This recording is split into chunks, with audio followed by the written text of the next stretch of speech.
ఓం భూర్భువస్వః తత్సవితుర్వరేణ్యం భర్గో దేవస్య ధీమహి ధియో యో నః ప్రచోదయాత్.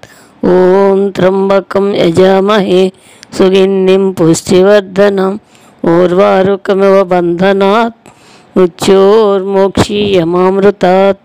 సహనా భవతు సహనౌ భునత్తు సహ వీర్యం కరవావహై తేజస్వినామధీతమస్తు మా విద్విషావహై.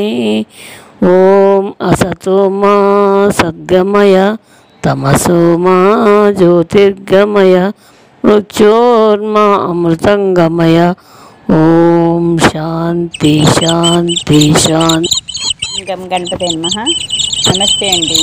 నేను ఈరోజు ఈ వీడియోలో జూన్ 21నే అంతర్జాతీయ యోగా దినోత్సవం ఎందుకు జరుపుకుంటారో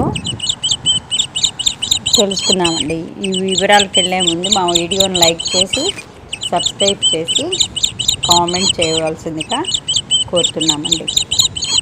ఇక వివరాల్లోకి వెళ్తే అంతర్జాతీయ యోగా దినోత్సవం ప్రతి సంవత్సరం జూన్ 21న జరుపుకుంటారన్నమాట. ఇది 2014 సెప్టెంబర్ 27న మన భారత ప్రధాని నరేంద్ర మోడీ గారు ఐక్యరాజ్య సమితి సర్వసభ్య సమావేశంలో అంతర్జాతీయ యోగా దినోత్సవం ప్రతి సంవత్సరం జూన్ 21న జరుపుకోవడం గురించి ప్రతిపాదన చేశారన్నమాట. ఈ తీర్మానానికి 193 ఐక్యరాజ్య సమితి ప్రతినిధుల్లో 175 మంది మద్దతు ఇచ్చారన్నమాట. భద్రతా కమిషన్లో శాశ్వత సభ్యులుగా ఉన్న భారతదేశం, America, England, China, France, Russia వంటి దేశాలు కూడా ఈ తీర్మానానికి సహప్రతినిధులు. విస్తృతమైన చర్చల ద్వారా డిసెంబర్ 2014లో ఆమోదించబడిందనమాట. 2015 జూన్ 21న మొదట అంతర్జాతీయ యోగా దినోత్సవాన్ని ప్రపంచవ్యాప్తంగా జరుపుకున్నారన్నమాట. జూన్ 21న యోగా దినోత్సవం జరుపుకోవడానికి కారణం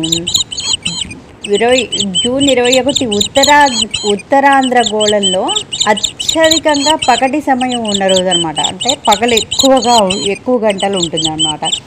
ప్రపంచంలోని పలు ప్రాంతాల్లో ఆ రోజుకు ప్రత్యేకత కూడా ఉంటుంది. ఎక్కువ పగటి సమయం ఉన్న రోజుగా గుర్తింపు పొందడంతో అదే రోజున అంతర్జాతీయ యోగా దినోత్సవంగా జరుపుకోవాలని ఐక్యరాజ్య సమితికి ప్రధాని మోడీ గారు సూచించారన్నమాట. తెలుసుకున్నాం కదా జూన్ 21వ తారీఖున యోగా దినోత్సవము ఎందుకు జరుపుకుంటారో, ఎలా ఆమోదించబడిందో ఆ రోజున తెలుసుకున్నాం కదా. సర్వే జన సుఖినో భవంతు.